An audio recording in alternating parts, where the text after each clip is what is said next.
आप सभी भाई बहनों का आज की आध्यात्मिक चर्चा में बहुत बहुत स्वागत है। आज की चर्चा का विषय है स्वतंत्र जोनी और परतंत्र जोनियां। देखिए, इसमें तीन अलग अलग शब्द आते हैं। एक तो स्वतंत्र है और एक है परतंत्र। परतंत्र का मतलब होता है कि उसकी अपनी कोई स्वतंत्रता जब नहीं होती ना, जैसे जेल में एक कैदी है वो परतंत्र माने जाते हैं। कोई भी पक्षी अगर पिंजरे में बंद है तो वो एक परतंत्र माना जाता है। और आप और हम जब अपने घर से बाहर जाते हैं, घूमने फिरने में, पार्क में जा रहे हैं, सड़क पे चल रहे हैं, तो हम सभी स्वतंत्र माने जाते हैं। जबकि आज की चर्चा का जो एक तीसरा शब्द है योनि, योनि और योनिया एक ही अर्थ बताती है।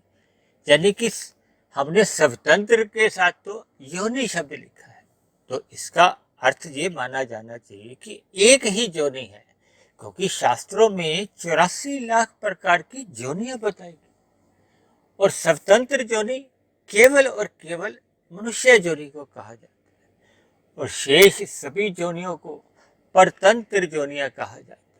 देखिए, मनुष्य से नीचे की जितनी भी योनियां हैं, जो कि हम प्राय अपने घरों के आसपास देखते ही हैं, इन सभी योनियों के जीवों को परतंत्र योनि कहा जाता है। भले ही हम देखते हैं कि पक्षी तो आकाश में उड़ रहे हैं, वो स्वतंत्र है, और इसी तरह पशु पक्षी भी इधर उधर विचरण कर रहे हैं। और अभी तो हमने कहा था कि पक्षी जब पिंजरे में बंद होता है तो वो परतंत्र है।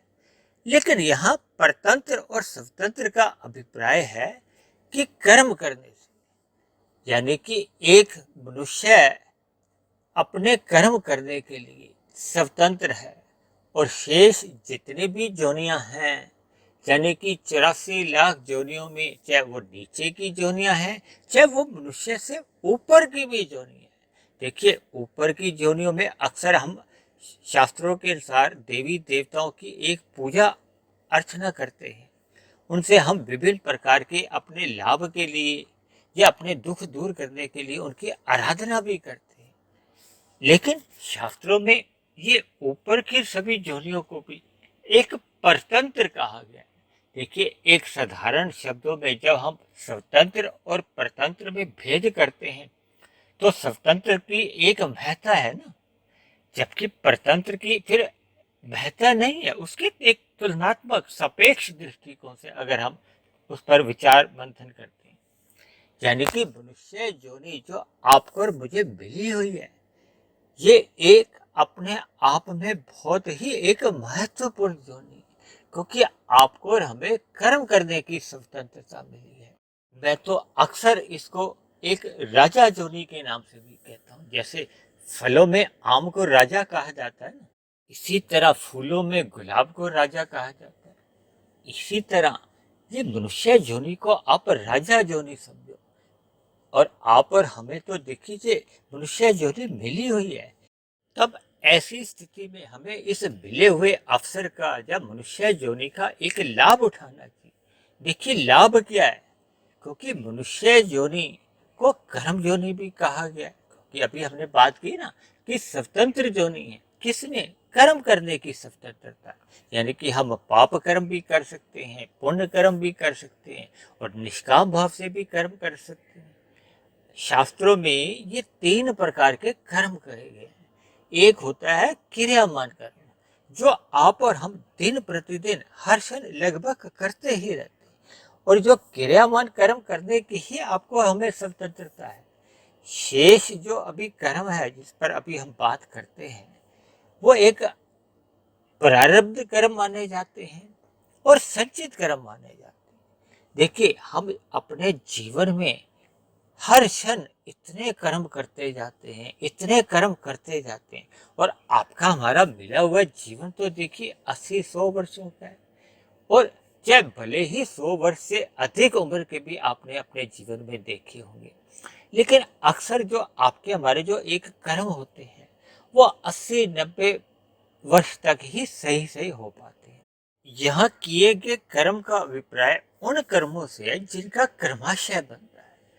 कर्माशय जो जो बनता है, उसका फिर हमें एक समय विशेष के बाद उसका एक फल मिलता है।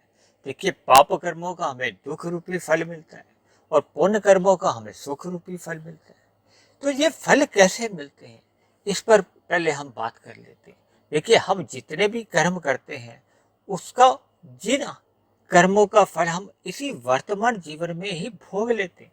देखिए, किसी कर्म का हमें फल 15 दिन बाद आ जाता है, किसी का 5 महीने बाद आ जाता है, किसी का 5 वर्षों बाद आ जाता है। तो जैसे ही हमने कर्म का फल भोग लिया तो फिर वो उसका कोई नया कोई कर्माशय नहीं बनता है। यानी कि कर्म किया, कर्माशय बना, उसका फल भोग लिया तो वो कर्म समाप्त हो जाता है। लेकिन हम अपने मिले हुए जीवन में इतने अधिक कर्म कर जाते हैं कि वो मरते दम तक ना तो उनका फल आ पाता है, क्योंकि मैंने बताया ना, कर्म एक प्रकार के आपके हमारे आप बीज समझ लो। किसी पौधे में जो बीज होता है उसका हफ्ते में फल आता है, किसी का 6 महीने में, किसी का 1 साल में, किसी का 10 साल में। इसी तरह आपके हमारे सभी कर्मों के फल इसी जन्म में आ ही नहीं सकते। किसी का 1 जन्म बाद आता है, किसी के 10 जन्म बाद। यानी कि कर्म और फल के बीच में एक समय का अंतराल होता है। तो फिर ऐसे किए गए कर्म फिर वो एक संचित कर्म में चले जाते हैं, जो कि एक कर्माशय भी कहा जाता है। जैसे आपने बैंक में संचित खाते होते हैं ना, जिसमें हम हर महीने या कुछ दिनों बाद या जैसे भी हम कुछ पैसे जमा करते हैं तो वहां जुड़ते जाते हैं, वो आपके ही खाते में जाते हैं। इसी तरह आपके हमारे जितने भी क्रियामान कर्म होते हैं ये उस खाते में जुड़ते जाते हैं, और मरते समय जो स्थिति होती है उसकी अभी हम बाद में बात करते हैं। इसी तरह इस संचित कर्मों के कर्माशय में जो एक प्रारब्ध कर्म है उसको एक किस्मत भी कह देते हैं कुछ लोग, एक लक भी कह देते हैं।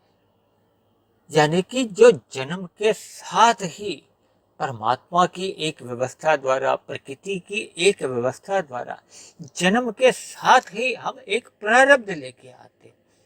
प्रारब्ध का मतलब ये है कि जिस कर्मों को हम भूत काल की जो मनुष्य योनियों में कर चुके थे और वो कर्म अब वो पक चुके हैं, तो ऐसे सभी कर्म प्रारब्ध रूप में आपके हमारे साथ एक जन्म लेते हैं या जन्म के साथ ही आते हैं।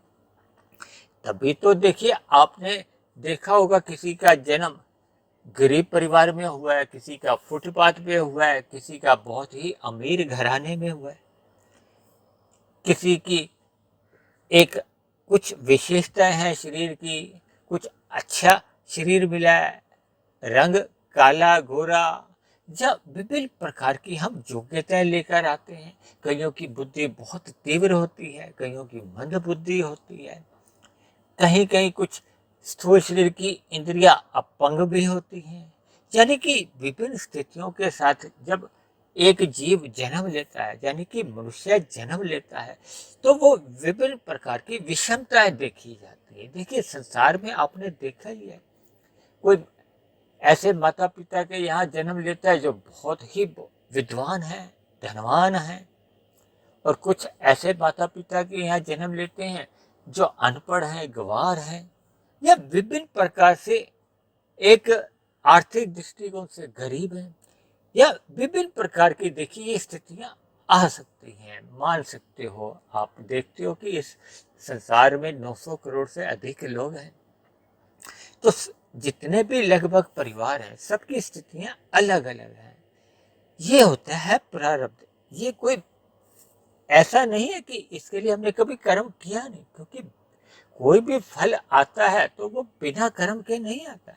आपके हमारे जीवन में सुख दुख रूपी जितने भी फल आते हैं उनका हमने कर्म किया होता है। और या फिर कभी कभी ऐसी स्थितियां भी होती हैं कि अन्य मनुष्यों के प्रभाव से, क्योंकि सभी मनुष्यों को कर्म करने की तो स्वतंत्रता है ना, यानी कि उनके प्रभाव से भी हमें सुख दुख मिलते हैं। लेकिन आज की चर्चा में हम उनको नहीं ले रहे, क्योंकि उनका फिर एक लंबी चर्चा हो जाती है। फिर हमने इन चर्चाओं को तो पहले भी कई बार किया। यानी कि हम अन्य मनुष्यों की स्वतंत्रता से प्रभावित तो होते हैं, जिसका बाद में परमात्मा द्वारा क्षतिपूर्ति कर दी जाती है। यानी कि परमात्मा उनको एडजस्ट कर देते हैं। आपके हमारे जो खाते चलते हैं पाप और पुण्य कर्मों। लेकिन यहाँ आज की चर्चा में हमारा जो एक मुख्य केंद्र है वो केवल है एक क्रियामान कर्म, जो कि मनुष्य योनि के लिए एक बहुत ही महत्व रखते हैं। और देखिए आपके हमारे जो कर्म किस दिशा में होंगे ये निर्भर करता है ज्ञान के ऊपर। यदि किसी को ज्ञान ही नहीं है, आज ऐसे कितने ही मनुष्य हैं जिनको ये ज्ञान ही नहीं है कि उनके द्वारा जितने भी कर्म किए जाते हैं वो लिखे जाते हैं।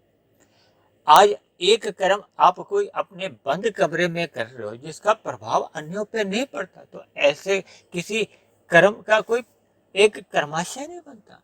मैं अगर बंद कमरे में कुछ बोल रहा हूं तो अन्य जीवों पे कोई प्रभाव नहीं पड़ता, लेकिन यही प्रभाव अन्य जीवों पे पड़ता है जब मैं ये जो वीडियो तैयार कर रहा हूँ। यानी एक मनुष्य की कर्मेंद्रियों द्वारा जब कोई चेष्टा द्वारा कुछ बोला जाता है या कर्म किए जाते हैं तो उसका अन्य जीवों पे एक प्रभाव पड़ता है। और यदि हमारी किसी चेष्टा द्वारा प्रयत्न द्वारा अन्य जीवों पे कोई प्रभाव नहीं पड़ता तो फिर ऐसे कर्मों का मात्र वो क्रिया ही रहती है, वो कर्म नहीं बनते। जैसे हम सुबह उठकर बुरुश कर रहे हैं या अपने कमरे में या छत पर जाकर या पार्क में जाके कोई व्यायाम कर रहे हैं, तो इसका अन्य मनुष्यों पे अन्य जीवों पे कोई प्रभाव नहीं पड़ता। और यदि हमारे इन किसी क्रिया द्वारा कोई अन्य मनुष्यों पे प्रभाव पड़ता है, चाहे वो सुख रूपी या दुख रूपी, तो फिर हमारा वो क्रिया ही कर्म बन जाती है। अन्यथा वो मात्र एक क्रिया ही बनती है। भले ही ये जो कर्मों को क्रियामान कहा गया, यानी कि सभी क्रियाओं के हमारे कर्माशय नहीं बनता, केवल उन क्रियाओं का ही कर्माशय बनता है जिनका अन्य मनुष्यों पर या अन्य जीवों पर भी कोई प्रभाव पड़ता है।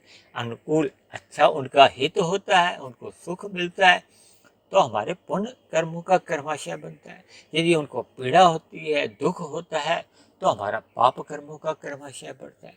लेकिन कभी कभी देखिए हम जैसे माता पिता अपने बच्चों को किसी बात के लिए डांटते हैं, दंड देते हैं, तो हमारा पाप कर्मों का कर्माशय नहीं बनता, क्योंकि हम उनके हित के लिए वो बात कर रहे हैं। शास्त्रों के अनुसार हम कोई उन पर कुछ शिक्षा दे रहे हैं।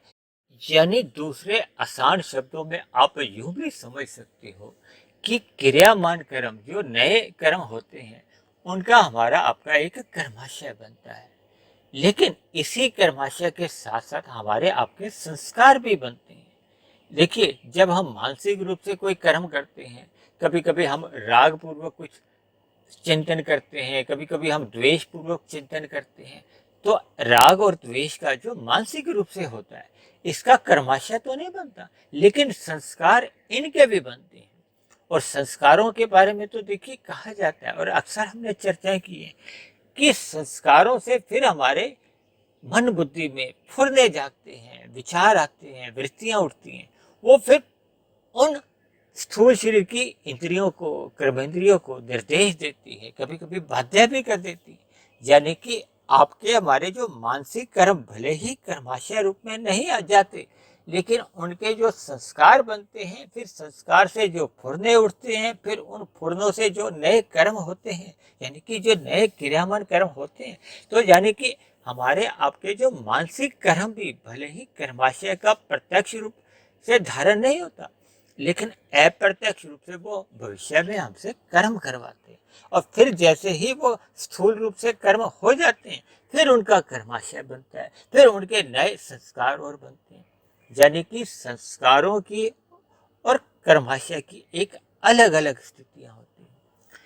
अब हम बात करते हैं ये जो संचित और प्रारब्ध कर्म है, इनका केवल संबंध परतंत्र जोनियों से एक विशेष रूप से होता है, क्योंकि नीचे की जितनी भी जोनियां हैं या ऊपर की जितनी भी जोनियां हैं इनको भोग जोनियां कहा जाता है। हालांकि मनुष्य जोनि भी अपने आप में कर्म जोनि और साधना जोनि के साथ साथ भोग जोनि भी है। क्योंकि हम जो प्रारब्ध लेके आते हैं या जो भी अपने कर्मों को फल भोगते हैं तो ये भोग जोनी भी बन जाती है। लेकिन मुख्य रूप से जो मनुष्य जोनी की जो महत्ता है, जिस बात के लिए आपको और हमें स्वतंत्रता दी गई है, उसका एक विशेष जो लाभ है वो केवल कर्म जोनी से है और साधना जोनी से है। जबकि परतंत्र जोनियों के जितने भी जीव हैं, चाहे नीचे की जोनियों के हैं चाहे ऊपर की जोनियों के हैं, वे अपने संचित कर्मों में से केवल प्रारब्ध रूप में जो एक उनका फल मिलता है उसको ही भोगते हैं। देखिए, मनुष्य से ऊपर की जोनियों में ऐसा कहा जाता है, शास्त्रों में बताया गया कि ऊपर की जोनियों में क्योंकि विशेष प्रकार के सुख हैं, इसलिए वहां पुण्य कर्मों का कर्माशय कम होता जाता है। यानी कि ऐसी ऊपर की सभी जोनियों में जीवों को एक पुण्य कर्मों का कर्माशय में एक निरंतर हरस्य होता जाता है।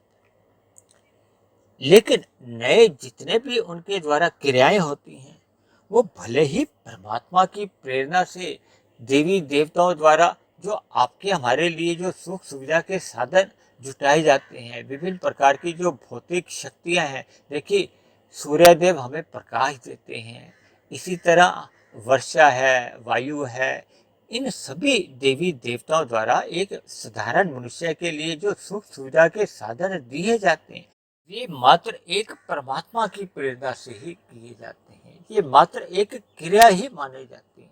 यानी कि ऐसे देवी देवताओं का कोई पुण्य कर्मों का एक नया कर्माशय नहीं बनता, केवल ये मात्र एक क्रियाएं हैं। इसी तरह मनुष्य से नीचे की जितनी भी दुनिया जो अक्सर हम अपने घरों के आसपास भी देखते हैं, देखिए जंगलों में कितनी जोनियां हैं, समुद्र में कितनी ही जोनियां हैं, यानी कि कितनी ही असंख्य जोनियां हैं जिनका हम असंख्य जीवों का हमें प्रत्यक्ष रूप से बोध नहीं होता, लेकिन वे भी अपने अपने संचित कर्मों में से जो वो प्रारब्ध लेकर आते हैं वो उसी का ही फल भोगते हैं। भले ही वे अपने वर्तमान जीवन में जितनी भी क्रियाएं करते हैं, चाहे वो भोजन प्राप्त करने के लिए क्रियाएं करते हैं या वैसे ही जो भी क्रिया करते हैं, पक्षी उड़ते हैं, पशु पक्षी जो भी अपने दिन में एक दिनचर्या अपनी उनकी बनी रहती है, उनका कोई नया कर्माशय नहीं बनता, वो तो पुराने पाप कर्मों का ही फल भोगते हैं। यानी कि उनका पाप कर्मों का कर्माशय घटता है और ऊपर की जोनियों में पुण्य कर्मों का कर्माशय घटता है।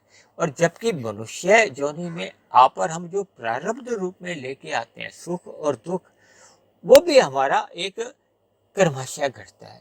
देखिए, हम प्रारब्ध को भोग भी सकते हैं और उसका त्याग भी कर सकते हैं, लेकिन हम दुख रूपी फलों को त्याग नहीं कर सकते। अपने प्रारब्ध में जो सुख रूपी फल है उनका हम त्याग कर सकते हैं। दुख रूपी फलों को तो देखिए सभी जीवों को स्वयं ही भोगना होता है।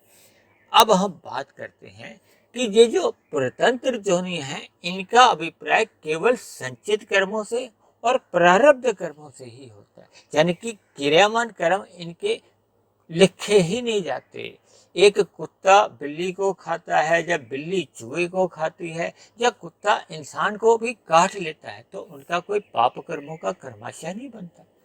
लेकिन मनुष्य अपने जीवन में यदि अन्य जीवों को तंग करता है, पीड़ा देता है, अपने स्वाद के लिए इन जीवों का एक वध करता है, हत्या करता है, भले ही प्रत्यक्ष रूप से ऐसे मांसाहारी भोजन का सेवन करने वालों का एक प्रत्यक्ष कर्माशय तो नहीं बनता, लेकिन ऐसी व्यवस्था में जो जो वध करता है, जो जो उसका वितरण करता है, जो जो उसको बेचता है, जो जो उनको बनाता है और जो जो अंतिम रूप में खाता है, तो ऐसे खाने वालों का भी एक अंश में पाप कर्मों का कर्माशय बनता है। देखिए, आज हमारी इस पर भी कोई विशेष चर्चा नहीं है। हमने केवल अपना जो एक केंद्र रखा है वो है स्वतंत्र जोनि और परतंत्र जोनि। यानी कि मनुष्य को जो एक कर्म करने की परमात्मा द्वारा एक स्वतंत्रता दी गई है, इस मिली हुई स्वतंत्रता का आप सभी भाई बहनों को एक सदुपयोग करना चाहिए। यानी कि मिली हुई आज़ादी का या कर्म करने की स्वतंत्रता का यदि हम दुरुपयोग कर लेते हैं, तब ऐसी स्थिति में हमारा संचित कर्मों का कर्माशय उसमें असंतुलन आ जाता है, यानी कि उसमें पाप कर्म अधिक होने लगते हैं और पुण्य कर्मों की न्यूनता रह जाती है। देखिए, शास्त्रों में कहा गया है कि ये जो स्वतंत्र जोनि यानी कि मनुष्य जोनि है, ये तभी मिलती है जब हमारे संचित कर्मों में पाप और पुण्य कर्मों की एक तुल्यता होती है। जब पुण्य कर्मों की अधिकता होती है और यदि पाप कर्मों की अधिकता हो गई है, तो फिर नीचे की जो जोनियां हैं वहां क्रमशः जन्म लेना पड़ता है और फिर नीचे की जोनियों में जैसे जैसे पाप कर्मों का एक भोगने से क्षय होता जाता है और एक ऐसी स्थिति बन जाती है जब पाप कर्म घट घट के वो पुण्य कर्मों की बराबरी पे आ जाते हैं, तो फिर पुनः मनुष्य जोनि की प्राप्ति हो जाती है। अब हमें देखना होगा कि इस संसार में तो देखिए लगभग 900 साढ़े 900 करोड़ हैं, जबकि अन्य जीवों की संख्या तो बहुत ही आश्चर्यजनक है। तब ऐसी स्थिति में इस आश्चर्यजनक अनुपात के ऊपर हमें चिंतन करना चाहिए कि हम सब मनुष्य अपने मिले हुए जीवन में इस स्वतंत्र जोनि में ऐसे कितने ही पाप कर जाते हैं, जो ये इतनी तरह की जो जोनियां बनी हुई हैं, यानी कि इतने असंख्य जीव हैं, क्योंकि वे भी कभी ना कभी आपके हमारे जैसे कभी ना कभी मनुष्य थे, उनको भी स्वतंत्रता थी, उन्होंने भी अपनी स्वतंत्रता का दुरुपयोग किया, उनका पाप कर्मों का कर्माशय अधिक बना, इसलिए वो आज नीचे की जोनियों में है।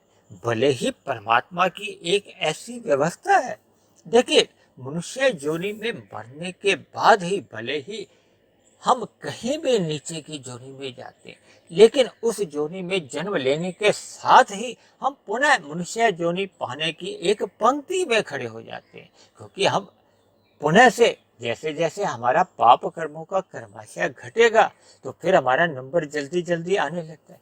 भले ही इस बात में अनेकों अरबों खरबों सृष्टियां बीत जाएं, क्योंकि देखिए ये जो कहने में तो एक आधा मिनट में मैंने ये बात आपको रख दी, लेकिन इसमें असंख्य जोनियों में मनुष्य को जन्म लेना पड़ता है, वहाँ दुख रूपी फल भोगने पड़ते हैं, क्योंकि आप और हम अपने मिले हुए जीवन में इतने अधिक पाप कर्म कर जाते हैं, इस पर कभी हम विचार नहीं करते। देखिए, मैंने एक बिंदु उठाया है कि अन्य जोनियों का और मनुष्य जोनियों का एक अनुपात पे यदि आप और हम चिंतन करते हैं, क्योंकि शेष सभी जोनियां परतंत्र जोनि हैं, भोग जोनि हैं, और मनुष्य अपने मिले हुए जीवन में यानी कि 60 80 100 वर्षों में इतने अधिक कर्म कर जाता है। और क्योंकि नीचे की जोनियों के इतने अधिक जीव हैं, इतने अधिक जीव हैं जिनकी एक संख्या लिखना या बताना ही एक कल्पना से बाहर है। हम कितनी कल्पना कर सकते हैं। हम पार्क में जाते हैं तो एक पार्क में कितने ही तरह की वनस्पति है, पेड़ पौधे हैं, छोटी छोटी घास है, छोटे छोटे एक वनस्पति के आप देखोगे कि उगाते हैं, खासकर मानसून के दिनों में देखिए कितनी ही वनस्पति उगाती है। तो ये सभी भी जोनियां हैं। इसी तरह पेड़ पौधों के बाद ये कीट पतंगे, कीड़े मकोड़े, पक्षी, पशु, ये विभिन्न प्रकार के इतने जीव हैं जिनको हम कल्पना ही नहीं कर सकते, उनकी संख्या हम लिख ही नहीं सकते, बोल ही नहीं सकते। यदि आज हम कॉपी पेन लेकर इनको लिखने भी बैठे, तब भी हम लिखते लिखते थक जाएंगे, इससे भी असंख्य। भले ही देखिए आत्मा जन्म मरण से रहित है, यानी कि परमात्मा के दृष्टिकोण से तो देखिए जितने भी जीव हैं वो निश्चित है, उसमें कोई संख्या कम भी नहीं हो सकती और बढ़ भी नहीं सकती। ये अलग बात है कि मनुष्यों की संख्या कितनी है या अन्य जीवों की अनुपात कम अधिक हो सकता है, कभी कुत्ते अधिक हो सकते हैं, पक्षी कम हो सकते हैं, या अलग अलग। देखिए ये शब्दों से मैं कोई समझाने में असमर्थ हूँ, लेकिन ये अनुपात घट बढ़ सकता है। भले ही देखिए आपने परमात्मा की एक व्यवस्था पे कभी गौर किया हो कि मनुष्य योनि में ही देखिए ये स्त्री और पुरुष का लगभग अनुपात 48, 52, 50, 50, 51, 49 ये बना रहता है। कभी ऐसा आज तक नहीं हुआ कि पुरुषों की अनुपात 99% हो और औरतों का अनुपात 1% रह गया हो, या 90% और 10% के यह अनुपात आ गया हो। लेकिन ये लगभग 45, 55, 48, 52 में रहता है। लेकिन ये जो अन्य 84 लाख जोनियों में जो मनुष्य जोनि का जो अन्य जोनियों के साथ जो अनुपात है, इस पर आप जितनी भी कल्पना करते जाओगे उतना ही आप आश्चर्यचकित हो जाओगे, क्योंकि हम मनुष्य जोनि में पाप कर्म अधिक कर जाते हैं। इस बात को देखिए, इस गणित से तो हमें स्वीकार करना ही होगा। भले ही आपकी हमारी स्थिति अलग हो सकती है, लेकिन एक साधारण दृष्टिकोण से अगर हम इस पर चिंतन करते हैं तो हमें इस बात को स्वीकार करना होगा कि मनुष्य जोनि पाकर मनुष्य अपनी मिली हुई स्वतंत्रता का दुरुपयोग करता है, यानी कि वो मिली हुई आज़ादी का जो परमात्मा ने हमें आपको दे रखी है।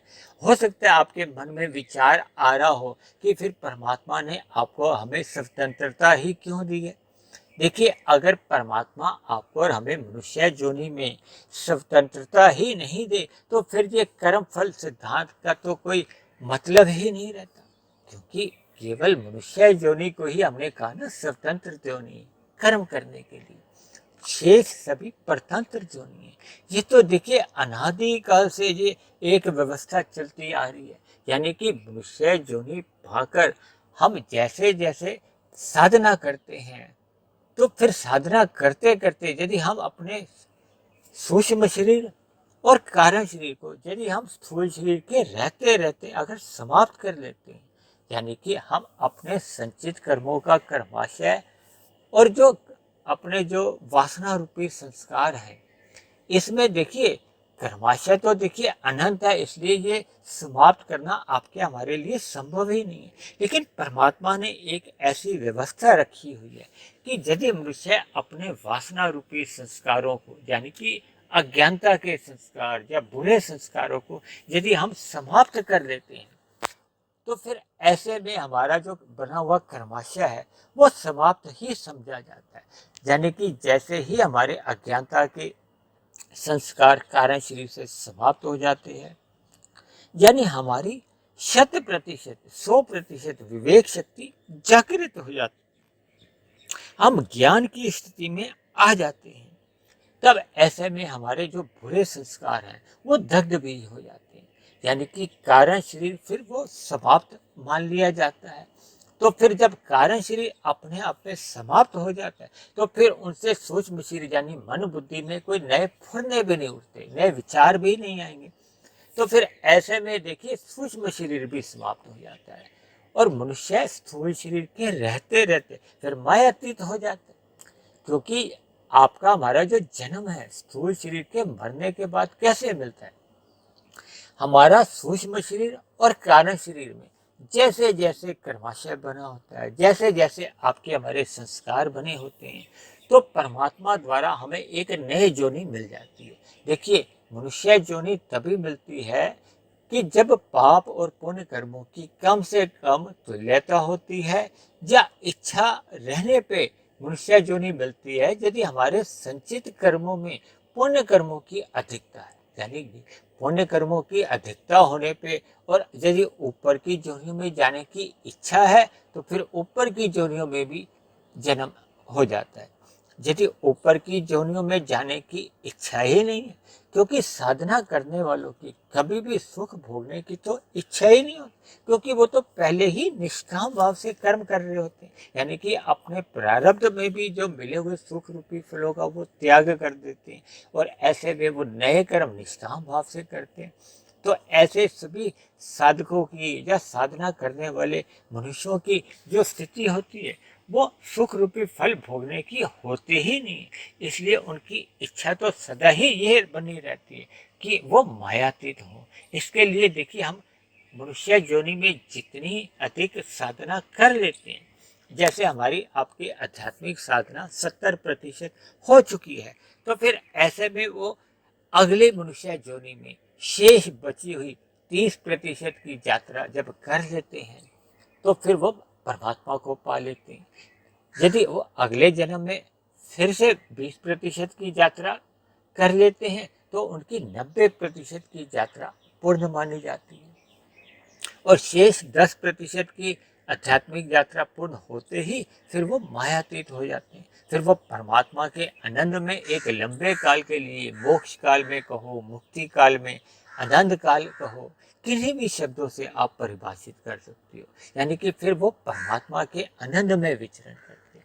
लेकिन आपको हमें ये जो मिली हुई मनुष्य जोनि पर, इस पर हमें आपको विचार करना चाहिए कि ये जो अन्य जोनियों के जीवों का जो इतना भयंकर अनुपात है, मैं भयंकर शब्द इसलिए भी कह रहा हूँ कि कभी कभी देखिए, आपने देखा होगा कि जब ये मानसून के दिन आते हैं, शाम को एक एक खंबे के ऊपर कितने ही मच्छर होते हैं।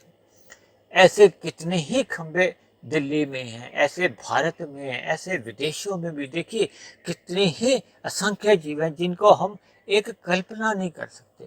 तो ये सभी कल्पनाएं या नीचे की जोनियों का जो एक विचंबित, एक अचंभे में डालने वाला जो एक अनुपात है, ये हमें सोचने पे एक बाध्य करता है कि हमें आपको एक विचार करना चाहिए कि हमें मिले हुए जीवन में अपने कर्मों में सुधार करना चाहिए। हमें पाप कर्म करने से बचना होगा। ये तभी संभव हो पाता है जब मनुष्य अपने मिले हुए जीवन में ज्ञान को महत्व देता है, सत्संग करता है, सतोगुणी अवस्था में रहता है। क्योंकि जब जब मनुष्य इन रजोगुणी आकर्षणों में रहकर लिप्त होने लगता है, इन विषय भोगों की ओर, यानी कि जो 5 विषय भोग हैं, गंध, रस, रूप, स्पर्श और शब्द, इनकी ओर जब आकर्षित हो जाता है, अपने परिवार के सदस्यों के प्रति मोहित रहता है, तो ये सभी बातें उसको अक्सर पाप कर्म करवाने की ओर बाध्य कर देती हैं। अक्सर मनुष्य के 90-95% पाप कर्म तो ऐसे होते हैं जो मनुष्य को स्वयं भी पता नहीं चलता। भले ही वो उन 90-95% पाप कर्मों को करना तो नहीं चाहता था, लेकिन अज्ञानता में या तमोगुण में या रजोगुण में रहते हुए कब उससे ऐसे पाप कर्म हो जाते हैं, उसको स्वयं को भी पता नहीं चलता। इसका बोध तभी होता है जब हम ज्ञान में स्थिति में रहते हैं, सतोगुण का संग करते हैं, सत्संग करते हैं, और जैसे जैसे आपकी हमारी ज्ञान की स्थिति में एक विशालता आने लगती है, तब हमें अपने छोटे से छोटा कर्म भी का बोध होने लगता है कि ये पाप कर्म है, इससे नहीं करना चाहिए। हमें रात को जल्दी सोने का फिर एक अंदर से ही प्रेरणा उठती है। हम फिर ब्रह्म मुहूर्त का एक संग करते हैं जिसमें हमारी साधना को एक बल मिलता है। यानी कि कुल मिलाकर आपको और हमें ये मिली हुई मनुष्य जोनि का लाभ उठाना चाहिए, और लाभ यही है कि हम अपनी सतोगुण से विशुद्ध सतोगुण की आध्यात्मिक यात्रा में जितनी अधिक उन्नति कर लेते हैं, वही आपकी हमारी एक कमाई है। और जबकि हम विषय भोगों के लिए जितना भी ये जो पाप कर्म कर जाते हैं, ये तो देखिए ऋण है। ऋण जैसे हम बैंक से भी लोन लेते हैं, ऋण लेते हैं, तो ऋण भी हमें लौटाना होता है, उस पर ब्याज भी देना होता है। इससे हम बच नहीं सकते। और ये तो देखिए परमात्मा की व्यवस्था है, प्रकृति की ऐसी व्यवस्था है। क्योंकि प्रकृति तो देखिए अपने आप में भले ही जड़ है, ये परमात्मा की एक व्यवस्था द्वारा चलती है। भले ही परमात्मा किसी का भी पक्षपात नहीं करते, परमात्मा सदा ही न्याय करते हैं, और न्याय यही है कि पाप कर्म का दुख रूपी फल भोगना ही होता है और पुण्य कर्मों का सुख रूपी फल मिलता है। सुख रूपी फलों का आप और हम त्याग कर सकते हैं। तो फिर ऐसे में परमात्मा अपनी भक्ति देते हैं, ज्ञान देते हैं, जिससे हमारी और आगे उन्नति होती है। यानी कि परमात्मा नीचे की जोनियों में भेजते हैं तो भी आपका एक विकास ही होता है, क्योंकि परमात्मा नीचे की जोनियों में सभी जीवों को क्रमशः अचेत रखते हैं ताकि उनसे दुख रूपी फलों का जो एक भोग करते हैं उनको पीड़ा नहीं हो, कष्ट नहीं हो। देखिए आप और हम तो 3 समय भोजन करते हैं, पशु पक्षियों को एक एक समय भी भोजन नहीं मिलता, लेकिन फिर भी वो अपना जीवन व्यतीत करते हैं, उनको ऐसा बोध ही नहीं होता। जबकि आपको और हमें परमात्मा ने इतनी सद्बुद्धि तो दी है कि हमें पाप कर्म करने से पहले ऐसा बोध रहता है। भले ही जब मनुष्य बार बार पाप कर्म करता है तो ये ऐसा बोध होने की जो एक व्यवस्था है वो कमजोर पड़ने लगती है। हम कभी भी आरंभ में कोई पाप करते हैं तो हमारी आत्मा जब परमात्मा हमें अंदर से उपदेश देते हैं, रोकते हैं कि ये पाप कर्म मत करो, लेकिन मनुष्य भोग से प्रेरित होता हुआ उन पाप कर्मों को अक्सर करता रहता है। इसलिए मेरी आप सभी भाई बहनों से विनती है कि परमात्मा का सत्संग करते रहिए ताकि आप और हम ज्ञानमय स्थिति में रहे, ताकि हम कम से कम ये पाप कर्मों से तो अवश्य ही बचें। इसीलिए शास्त्रों में देखिए यम नियम का एक विधान है कि मनुष्य को अनुशासन में रहना चाहिए, शरीर के स्तर पर कुछ अपने नियमों का पालन करना चाहिए, मानसिक रूप से यम बताए गए। इन सभी बातों को जब हम अपने जीवन में एक ढालते हैं, अपने दिनचर्या को एक व्यवस्थित रखते हैं, अपना सोना उठना चलना फिरना अपना व्यवहार में हम जब एक सकारात्मक परिवर्तन लाने लगते हैं। अक्सर देखिए मैं तो सभी वीडियो में ही इस बात पर जोर देकर कहता हूँ कि आपको हमें ज्ञान में स्थिति में रहना चाहिए, रजोगुण को केवल मर्यादा में ही भोगना चाहिए, क्योंकि ये संसारी आकर्षण रजोगुण के कारण ही होते हैं। और रजोगुण में रहता हुआ देखिए प्रत्यक्ष रूप से भले ही पाप नहीं होते, लेकिन अक्सर मनुष्य रजोगुण में रहता रहता कब भोगों में लिप्त होने लगता है, उन विषय भोगों का असत हो जाता है, परमात्मा में आ जाता है, उसका ज्ञान फिर धुंधला होने लगता है, परमात्मा की विस्मृति होने लगती है। ये सभी बातें फिर उसको भोगी बना देती है, फिर उसमें आलस्य आ जाता है, जिसके फलस्वरूप वो अपने इन भोगों के लिए आवश्यक कार्य कर नहीं पाता, यानी कर्म कर नहीं पाता। फिर ऐसे स्थिति में मनुष्य अक्सर कुछ ऐसी योजना बनाता है जिससे अन्य जीवों का अहित होता है, यानी कि छल कपट चतुराइयाँ विभिन्न प्रकार की अन्य मनुष्यों के साथ करता है, अन्य जीवों पे अन्याय करता है, हिंसा करने लगता है, यानी कि उसके भोगों से प्रेरित होने के फलस्वरूप ही उसके गतिविधियां कहो कर्मों में एक विषमता आने लगती है, यानी कि पाप कर्मों का कर्माशय बहुत ही अधिक बिगड़ने लगता है। अक्सर मनुष्य गौर नहीं करता कि एक एक घंटे में वो कितने कितने पाप कर्म कर जाता है। देखिए कभी कभी हम अपने बोलने पे कुछ अपशब्दों का इस्तेमाल करते हैं जिससे कई जीवों का अहित हो जाता है। कभी कभी हम देखने में घूरने में अन्य जीवों को दुख देते हैं, यानी कि हम अपने जीवन में इतने छोटे छोटे पापों पर अक्सर हम गौर नहीं करते। अक्सर आपने देखा होगा लोग चलते फिरते पत्तों को तोड़ देते हैं, ऐसे ही चलते फिरते, कोई उसका कोई उद्देश्य भी नहीं होता देखिए कि उसको कोई सुख मिला, लेकिन प्रमादवश अज्ञानतावश मनुष्य ऐसे बहुत से कर्म कर जाता है। कई बार अन्य जीवों के साथ उसको अहित होता है। मनुष्य के घर पर कभी कभी कोई ऐसी पाइपलाइन खराब हुई है, वो सड़क पे कुछ खुदवा देता है, उसको सही तरह से फिर वो यथास्थिति नहीं लाता। ऐसे में कोई अन्य जीव या रिक्शा चालक कोई चल रहा है, वो गिर गया, जब उसकी रिक्शा पलट गई, उसका सामान गिर गया, तो एक साधारण मनुष्य है जिसने ये ऐसी अव्यवस्था की थी वो तो देखिए आराम से घर पर सो भी रहा है, लेकिन ऐसे में उसके सोए सोए भी ऐसे पाप कर्म हो जाते हैं। देखिए हमारी किसी भी क्रिया द्वारा, चाहे हम सड़क पे चलते चलते कोई धूम्रपान कर रहे हैं, गुटखा खाते हुए कोई इधर उधर थूकते हुए जा रहे हैं, देखिए आज हमारा ये विषय नहीं है, हमने अन्य इन विषयों पर विस्तार से चर्चाएं की हैं, लेकिन इन सभी छोटी छोटी क्रियाओं को कर्मों को करते समय हम अन्य जीवों के हित को नज़रअंदाज कर जाते हैं, उनके प्रति उदासीन रहते हैं। भले ही हम मानसिक रूप से जब हृदय के स्तर पर उनको दुख जब पीड़ा तो नहीं देना चाहते, लेकिन अज्ञानतावश हमसे ये प्रमादवश ऐसे पाप कर्म हो जाते हैं। लेकिन परमात्मा के यहाँ या प्रकृति के यहाँ तो देखिए परमात्मा के एक सिद्धांत बने हैं, कर्मफल सिद्धांत बने हैं। परमात्मा ने एक व्यवस्था बनाए रखने के लिए, सभी को न्याय दिलवाने के लिए और अंततः हम सभी जीवों का कल्याण करने के लिए। देखिए कल्याण तो तभी होगा ना जब हमारे नीचे के कर्मों में पाप कर्मों का कर्माशय घटता जाता है, और परमात्मा ने उनको अचेत रखा है ताकि उनको दुख सहते समय पीड़ा नहीं हो। लेकिन मनुष्य योनि पुनः देकर आपको हमें एक पुनः अवसर देते हैं। तभी तो ये मनुष्य योनि का एक विशेष महत्व है।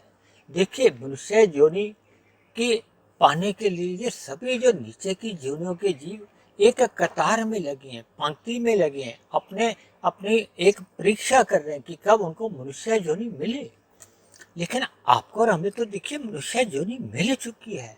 हमें इस मिली हुई जीवन में इस मनुष्य योनि का एक लाभ उठाना चाहिए। लाभ क्या है कि सर्वप्रथम हम पाप कर्मों से बचें, पुण्य कर्म करें, फिर पुण्य कर्म भी हम निष्काम भाव से करें, फिर अपनी साधना आरंभ करते हैं, ज्ञानमय स्थिति में रहे, परमात्मा का ध्यान लगाएं, निष्काम भाव से कर्म करते करते कर्म योग में स्थित हों, फिर परमात्मा का ज्ञान विज्ञान समझें, परमात्मा की एक सम्मुखता बनाए रखें ताकि ज्ञान योग में हमारी स्थिति बनी रहे।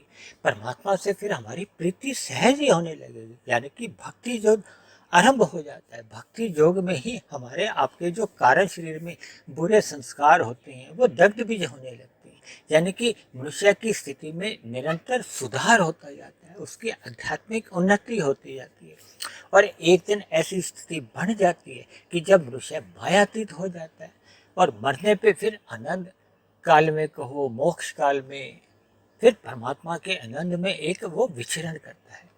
तो ऐसी सभी शुभ स्थितियां आप सभी भाई बहनों के जीवन में भी जल्द से जल्द बने। तो इसके लिए आप भी अपने जीवन में सत्संग करते रहिए, सत्संग करते रहे ताकि हमारी आपकी ज्ञानमय स्थिति में रहे। तो इन्हीं शब्दों के साथ आज की चर्चा को अब हम यहीं विश्राम देते हैं। आप किसी भाई बहन का कोई प्रश्न हो, कोई मेरी कही गई बात आपको समझ में नहीं आई हो या मेरी कही गई बात पे आपको किसी भी प्रकार की कोई आपत्ति हो, तो आप नीचे दी गई कमेंट्स बॉक्स पर जाकर आप अपने ये सभी प्रश्न, विचार, सुझाव, आपत्ति लिख सकते हो। और यदि परमात्मा की प्रेरणा से ये जो प्रतिदिन मैं एक वीडियो अपलोड करता हूँ ये आपके जीवन में एक सकारात्मक परिवर्तन लाने में सफल हो गई हो, परमात्मा में आपकी प्रीति जग गई हो, आपके कर्मों में निरंतर सुधार आने लगा हो, आपकी दिनचर्या एक व्यवस्थित बन गई हो, तो मेरी आप सभी भाई बहनों से विनती है कि आप मेरे इस आध्यात्मिक ज्ञानात्मक चैनल सुधीर भाटिया फकीर को सब्सक्राइब करें व अन्य जिज्ञासु भाई बहनों को भी इस आध्यात्मिक ज्ञानात्मक चैनल से जोड़ने का प्रयास करें ताकि समाज में एक सतोगुनी वातावरण में हम सभी भाई बहनों को जीवन जीने का अनुभव हो, आनंद मिले। तो आज की चर्चा को अब हम यहीं विश्राम देते हैं। कल फिर मिलते हैं एक नए विषय को लेकर, एक नए संदेश के साथ। तब तक आप सभी भाई बहनों का बहुत बहुत धन्यवाद।